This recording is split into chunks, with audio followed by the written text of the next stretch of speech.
The reality is all the money that runs the school comes through taxpayer dollars from the parents that support the school. So if the school wants to adopt something as undemocratic as they were trying to do, I say shame on them, because this is the public's money. So if it was a private company, that's one thing. Public's money, that's totally different. And so what is your take on what happened tonight here that the Grossmont high school district did not accept that? No, they didn't accept it because they saw the patently undemocratic nature of what they were doing. Simple as that. Simple as that. What's your next step? Well, the principal is here tonight. The board chair was here tonight. And I assume they're going to huddle and have some meetings here pretty quick. Okay. One would assume, right? And hopefully they get rid of that, and they get the parents, board members involved, and come back with a charter that we're all happy with. Okay, so that's your plan? Yes, that's my hope. Won't you give up if they are going to push some changes? No, I will not. I will not give up. Thanks, Hannah. Yep. I don't agree with the bylaws of the adjustments of the bylaws. Thank you so much. Thank you. Item 3, receive petition for renewal of charter from Steele Canyon High School under oversight authority of the governing board of Grossmont Union High School District. Could I have a motion and second, please? So moved. Second. Before we have discussion, I do have 2 speaker cards, so I'd like to invite up Mark Roback and Marina Ingram to speak. Hello there, Mark Roback. I'm one of the most recently elected members to the Steele Canyon board, just a little over a month ago. So, I come here today with kind of a heavy heart that so early in my tenure I'm having to bring something of this magnitude to you. You should be in receipt, the board members anyway, and the superintendent of my letter dated October 30th. And just to give a little background on myself, just to know that I didn't just fall off the turnip truck and I'm expecting too much. I've been in business here in East County for 30 years. I'm a commercial real estate company based in La Mesa. I'm a publicly elected official for Otay Water Districts, previously with Padre Dam. So I have a lot of background in government, certainly what's expected of government, certainly how people are accountable to government. I also live about a mile from Steele Canyon High School, and I'm in the pre-charter boundaries. So I was actually at the meeting some 10 years ago or so when your board, which there's a couple members still on your board now, made a transition to the charter. And as I'm sure you remember, those that were there, that was not without a lot of dialogue on behalf of the parents in the school district. So my letter kind of focuses on Brown Act violations, whether or not we got a properly redlined document of the bylaws and charter. But let's just set that aside. Okay, so the other thing was the process done properly? So as soon as I got there, my first meeting, I was sworn in on October 9th, we immediately started looking at proposed bylaws and charter. At that point, I'd asked for a red line document, which we didn't actually receive up until a couple days before the meeting. But before we got that, because I'm not going to focus on that, I was able to at least take a look at parts of the bylaws and compare that with the original bylaws. And the thing that really concerned me, not just me, another person on the board that's been on there longer than anybody, is there's a provision in that, and I addressed this in the letter to you, of being able to remove board members with or without cause. So I made a comparison to Cuba and Venezuela. And I know that that's seen a lot, but that really is what it amounts to. We don't remove people that are, I was elected by the parents, or anybody for them. I'm not talking about me. I'm talking about anybody on that board that was elected by their peers, and again, in my case, the parents. And so I've made every effort possible to have the board go back, the school go back, and revisit how they went through this process. And I think I also mentioned in that letter, and I certainly made it very clear to the board, that one of the huge stakeholders who was absent from that charter review was the parents, in particular the parent board members. And the way this whole charter got established in the first place was by the parents, who are arguably the most key stakeholders, saying, we want a charter. And certainly when you reapply for a charter with this district, you don't exclude those key stakeholders from the process. So my time's running out, but that's in a nutshell what I'm here about. Thank you. Any questions, we'd be glad to answer them. Yeah, we talked by phone once. Is there anyone here from representing Steele Canyon tonight? Okay. Now, Mr. Roback told me that there was this change saying that the majority of the board can vote off the board any board member with or without cause. Could you explain what the reasoning behind that is? My name is Scott Parr. I'm the principal at Steele Canyon High School. The original bylaws had a provision where a board member could be removed with a 5/7 vote. It wasn't stated with or without cause. The corporation's code at that time, without saying so, meant so. So with or without cause was not a change in the bylaw revision. The change from the original bylaws to the current bylaws changed it from a 5/7 vote to a 4/7 majority vote. Our reasoning for, at that time, the reason that we got back with legal was to grant the board greater authority to take action in case a board member was acting in a manner such as that was detrimental to the charter school itself. Does it say with or without cause? The original bylaws did not say with or without cause. It just said removal of a board member can occur with a 5/7 majority. Does this? The new bylaws do. So it now says they can remove someone without cause. With or without cause with a 4/7 majority vote. Okay. Now, is it true there's 7 board members? Correct. Is it true that 5 of the 7 are picked by the staff and 2 are picked by the parents? No, there's 3 staff board members, 2 certificated, 1 classified, and there's 4 community board members. Okay. It's in the bylaws that the community board members have to outnumber the staff board members. But you said that you described some of these community board members are certificated or classified or other employee groups. So there's 2 certificated, you can come from, Okay. 2 teachers. yes, 1 classified staff member, Okay, that's an employee. correct, and then 4 community board members, 4 community board members. correct. They either have to be a parent of a student when they get elected or have a business in the community. So what could happen is if these 3 board members, are picked by the parents. There's 4 board members picked by the parents. Okay, so if 3 staff people get together, one of the ones picked by the parents, they get vote the other ones off the board that were picked by the parents. If they had 4 votes, So it would have to occur in right, public session. Let's make this easy. Some board members can kick off board members that are elected by the parents without a reason. Is that correct?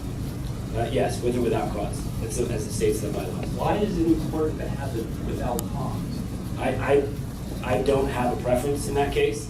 It was how it was recommended to us. And in the original bylaws, it did not state with or without cause, but it was assumed without knowledge. It didn't say without cause. Now, in my one conversation with Mark Roback, he apparently, since this happened, has been asking yourself, the other board members, and the attorneys, please tell us some reason for this. And, I know it's been a while since I talked to you, but he said he can't get an answer, and he's on the board. So I wouldn't characterize that as true. I responded to him and we've had conversations. I've met with him multiple times, and everything that he's asked of me, I've made every attempt to provide, including I'm over my asking you a time. question that you won't answer. Whenever I say, what is the reasoning behind that some board members can kick off other board members without cause. You basically say, well, that's the way it is, that's what, that's what it was. That's, but you don't say what is the reason. Yeah, if I was Mark Roback, I'd be suspicious that this was aimed at maybe him or maybe another one who he's allied with that's representing the parents.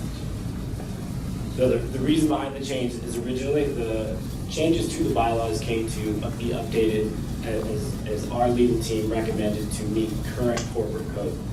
So that was the recommendation, and that's what I met with our board president, went over both of them.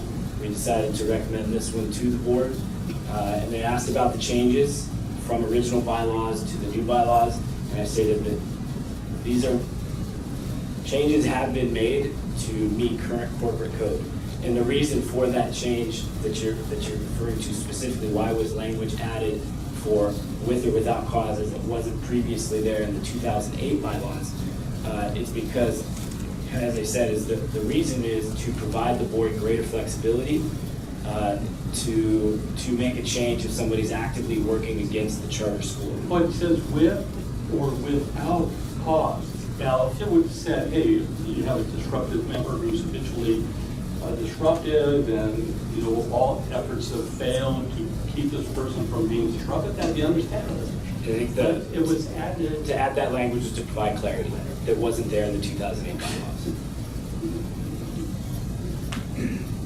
First of all, you said, well, the reason we made the change is because it was recommended by corporate... Updated for corporate code. Corporate code, and so we decided to go ahead and implement that. But that's still not an answer. That doesn't say, here's what we're trying to avoid. But you did say you're trying to avoid someone who's disruptive, that you could have put that as a reason for removing someone, but it says with or without cause. Now, here's the way I see it. It's almost like you guys, not only the board or you, not only one majority, but you want a super duper majority, and maybe to eliminate anyone who might have a dissenting opinion. Now, I think this is horribly undemocratic. I mean, I think it's just, I have never heard of something like this, that if the parents elect someone, that board members can vote that person off the board, that the parents elected.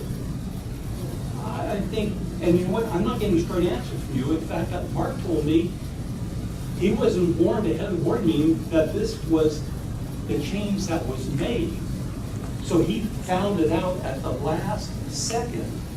Now, it seems to me this is something you and your people are trying to sneak past even one of your board members and maybe sneak through past our district. And as it is, I am not going to vote for it to receive this because it appears that this is bad faith. And I don't think you're being clean with me.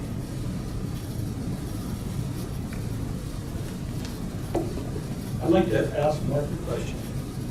And I want to ask if what I quoted you as saying is true, Mark. The basic context of what you said is accurate.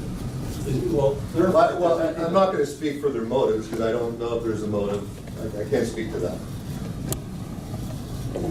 If I was, listen, it was this board, and all of a sudden there was something on a consent agenda that says, by the way, we have 3 or 4 board members who vote you off with or without cause. And then if I asked, please give me the reason behind it, and I got that kind of answer. That is a weasel answer. What I asked to have done was take this back, reconvene the charter committee with inclusive of parent board members, and then get to something, 2 documents, bylaws and the charter that we're comfortable with, and then I would assume that this charter for Steele Canyon is good through the end of the school year. Is that an accurate statement, Tim? Okay. And then let's reconvene this. Let's do it democratically. Let's hash this out properly, and then bring it back to your board. That's what I'm asking. And I think that's reasonable. That's why I asked our board to do it too, because I thought it was totally reasonable. Now, Mark, the second time you scheduled a vote on this issue, they scheduled on the date where you had a water board meeting. Is that correct? Yes, correct. Is that a coincidence? That you couldn't be at this meeting, but this item was to be discussed and voted on? It was not Yeah, I intentional. can't speak to that. It was just coincidence? Yeah. Mr. Kelly, if I could just say one thing. As far as process goes right now, I think what's really important is what's before the Grossmont Union High School District Board. Clearly, it sounds like there's some work to be done on the Steele Canyon environment and conversations, etc. Process-wise, all we're asking our board to do tonight is to accept the petition to start the process where it would be reviewed. There'd be a public hearing about it where lots of community input can be taken. And then this board ultimately in January will have the ability to ask questions on whether or not they would like to move forward to approve or not. I'm aware So, of that. yeah, so I would just want to make sure everybody knows that all we're Right. doing tonight for receipt of it, and I think that you're definitely moving forward with generating some of the important questions that anybody would want to have reflected and answered before we can take any further action. And I've given this serious thought. I thought, well, I can vote to receive it, and then January I can raise this issue. Or maybe I can receive it and express my concerns that I expect, what I expect to see if I'm going to vote for this. But this to me is very, very serious. It's very suspicious. It is very suspicious. And listen, I've been a question board member 27 years. I've never seen anything like this on any board. So if we don't receive it, what happens? That's what I need to know. If we don't receive it tonight, we don't receive it tonight. The one goal that we would have is making sure that a properly certified and approved petition is in place before June 30th so that they'd be able to start their next school year if that's what the board so chooses. The reason you usually see them done much earlier than June 30th is because if for say some reason this particular board was to deny it, the petition, then they do have a right to appeal to the county board and to the state board. So we want to make sure that there's ample time to be able to do so. So that's why usually most charters are submitted about 8 months prior to their installation. I just want to make one comment. Good people can disagree. People can say, hey, you know, this is my position, this is my position. And our general position is, hey, charter schools, let them do their thing. And we basically respect it, just like we just did with Felix. But well, of course, I've been 27 years on school board. We have a lot of experience with school boards and a lot of school board conventions and training and everything else.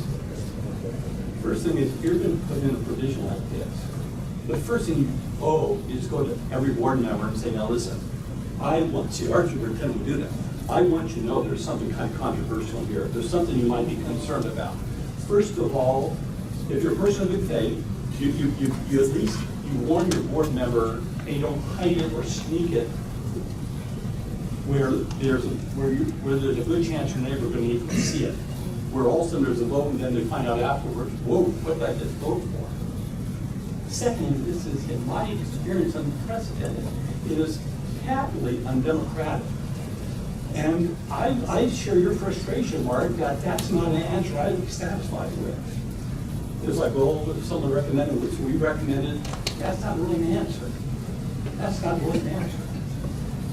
And I know that he's telling you that, listen, what's really going on? What's really going on?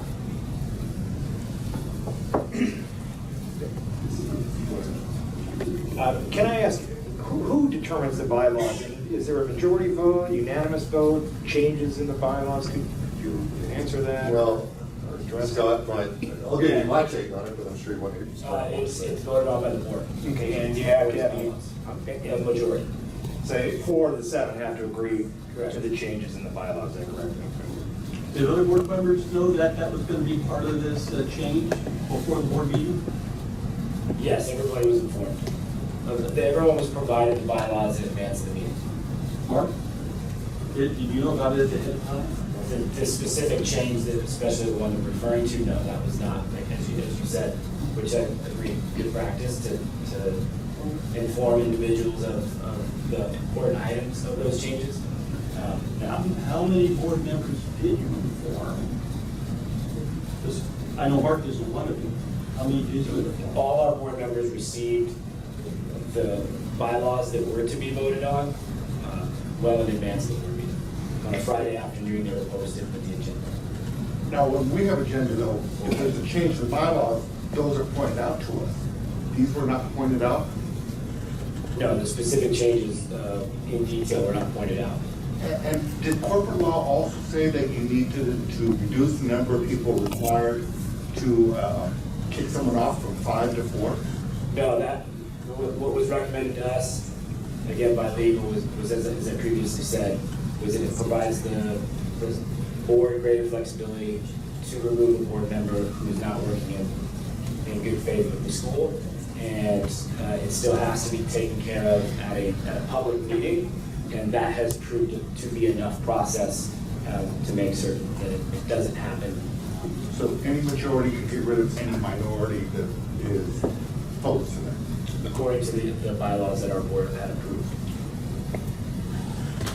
Okay, to move things along. Because these are elected officials that are being removed. We do have one more public comment card, and we can continue. What I'd like to do is hear the other public comment, and then we can continue discussion into that, if that's okay. I don't want to get into the weeds of should they get a red line edition, did they get one, was it timely, what's the motivation behind X or Y or Z. But I do want to say that I have very significant concerns over the authority of a simple majority of the board being able to exclude and, in effect, unseat a minority of the board for whatever reason. I'm sure there could potentially be reasons that would be justifiable. Yeah, however, if it's criminal or something like that, there's outside entities that would address that. Speaking personally, I can tell you in my roughly, what is it now, 15 years on this board or something, there have been seasons where I'm confident to say a majority of this board would have loved to have exercised that kind of prerogative. However, for as difficult as those seasons were, I support the democratic principle that all 5 board members up here are elected by our constituents, the people, and there is nothing that any of us has, either individually or even as a majority, to significantly discipline or exclude another board member, even if we are convinced that board member is working against the best interest of the district. That's what the democratic process is. We stand for election every 4 years. There are certain things about charter law that I find unsettling, but we don't have the authority to address that either. Our authority is very limited. I'm well acquainted with the limits of our authority, having had, in years gone by, researched what we can and cannot do as an oversight board. I call it sort of, we have the nuclear bomb approach to negotiation. I get one vote to approve or disapprove a charter. Everything else is negotiation. I don't get a scalpel. I get a nuclear bomb and I can shoot, sorry, your charter's denied, end of story. That's the only authority ultimately that this board has. Given that, I am very uncomfortable with, I'm not as concerned about Mr. Kelly's observation, the addition of the term with or without cause. I think I understand your description of, it's a change in the law, it was silent on it before, we're adding it, but the effect is the same. My concern is moving from 5 to 4. Why all of a sudden do you need greater authority that 5 out of 7 can't be dismissive of a board member? I would think that would be sufficient authority if there's somebody acting in a, grossly improper, there's a word for it, but whatever, I'm forgetting. Yeah. And I'm not going to ask that question now, because my goal is not to play gotcha. My goal is to fulfill my responsibility to oversee. I'm nervous about this application. In the past, Steele Canyon has operated largely sort of on, maybe autopilot's an exaggeration, but the amount of oversight that I've felt responsible to give has been very, very minimal. And I think the last time there was a application for renewal, it went through relatively quickly with a minimal amount of comment. Given that there's some difficulty getting a red line version, what were the changes? I don't know, but this is a major change, and it causes me to ask, how many pages are in your petition? 40, 50? I don't know. 70 pages. Are there any other surprises in there that we don't know about yet? I mean, honestly, if there's not a red line addition and there's something this flagrant, without any real substantial justification that I can, none has been offered. It was just kind of tucked in there. I don't think, I would be highly suspicious if the attorneys recommended, you guys were at 4, but we want you to be at 5 now. Or I'm sorry, the other way around. You were at 5, we want you to be at 4 now. I understand the other change being an attorney recommendation. That makes sense to me. But to change the number, I don't see attorneys making that kind of a recommendation. Somebody, somewhere in authority at Steele, I have no idea if it's a staff member, a board member, what have you. In a sense, I don't really care at this point, has seen fit to give a simple majority incredible threat over a minority who might disagree with whatever policy comes up. We don't have anything close to that kind of authority, and if we attempted to put it in there, I guarantee somebody would file a lawsuit, and we'd be shut down on it. Now, maybe that's allowed under charter law. That's a conversation for another group of people at another time. I don't like it, but nobody from Sacramento is calling me for my advice on this issue, so I have to let that one go. What I am going to say is this. I need more information, not only on this particular issue of going from 5 to 4, but I want to know what else is changing. I want a complete red line version of your new charter petition. I want to go through it line by line, and I may be inclined to actually ask one of our attorneys to go through it line by line, because I'm nervous about this. This does not sound like a clean, simple, not that we rubber stamp it, you know, that kind of, here we are, wonderful things are happening, and ask a couple of you know, benign questions, yeah, and be done in 5 to 10 minutes of conversation. So, there's a motion on the floor to accept. I'm uncomfortable with this. I don't necessarily want to go on record voting against Steele Canyon. What I do believe we can do at this point in time, and I'm going to put you on the hot seat. The motion was made by Member Salinas. Would you consider withdrawing your motion at this meeting? Yes, I would. So is that a withdrawal? I withdraw my motion. Okay, so the motion's been withdrawn. There's nothing on the floor. And what I'm going to suggest is we table the issue, come back in a month, and give me a heck of a lot of good information in the next 30 days to alleviate me of these concerns. Yes? With the holidays upon us, that might be a little too aggressive, Rob. Oh, you might. Well, come back when you're ready.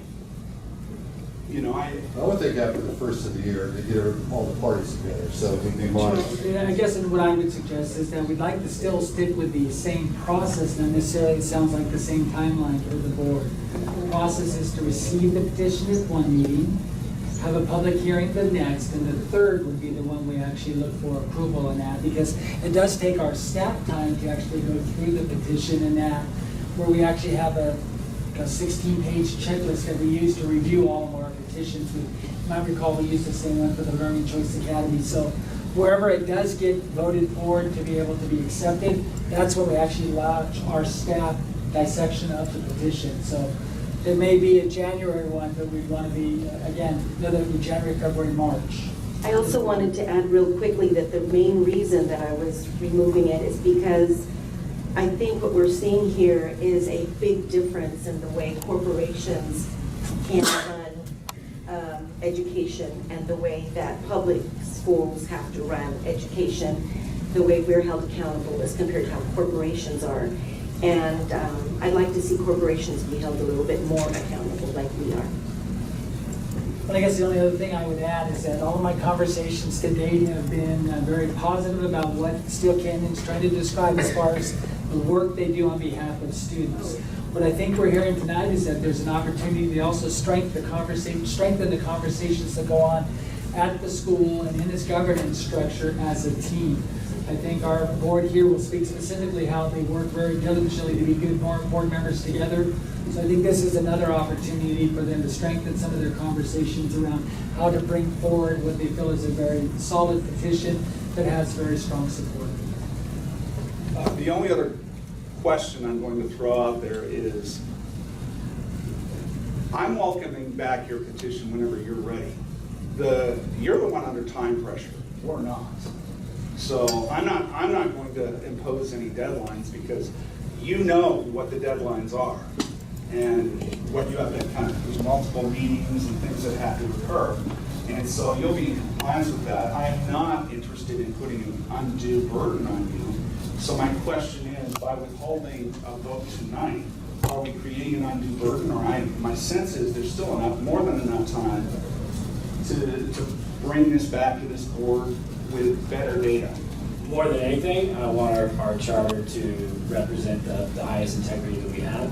I regret that some of the actions that took place by me in our roles and our board has created an appearance that we're trying to be sneaky or weaselly or anything along those lines, because that's not the intent of our school. It's not my intent as the principal. So I thank you guys for going through this process, and I respect this process, and I look forward to coming back in the future. Thank you. Are there any other comments? Yes, I want to commend you for saying much better than I said how I feel. I am not explaining how you feel. What I'm referring to is that I have an extremely high view of Steele Canyon. Thank you. And the staff, the teachers, the administration, everyone. And of course, I don't know you very well. And now, of course, I usually save this for to see me hot in closed session on a number of occasions. Yeah. Usually I don't do this in an open session. But just this one, I'm hot about this one specific situation or item. Nothing else. I don't want to, I'm not attacking Steele Canyon at all, or its staff. So Rob was very good to clarify that, and I am looking forward to eventually voting for this renewal of the charter when you're ready, and we're ready. So I don't want you to think that I'm a definite no vote and my vote can't be changed. But I'm very concerned about this, and perhaps other things that might be in there that I don't even know about. And the reason why this is so important is, here's the thing I tell every board member, every new board member. I go, you know what? They'll say like, well, I'd like to ask the board for permission or the superintendent for permission, or they always want to ask someone for permission. I go, listen, there's only one person or one group that you're responsible to. The voters alone put you in, the voters alone take you out. You're responsible to the voters. No one is your boss. You don't need anyone's permission. Do your job as a board member to the best of your ability. But in this, you see, so we're all responsible to the voters every 4 years. But in this way the situation is now, they're not responsible to the parents that put them in. They're responsible to the majority of the board to please them. But it's the parents who put them in, not the board majority. So that's why this is an important issue too.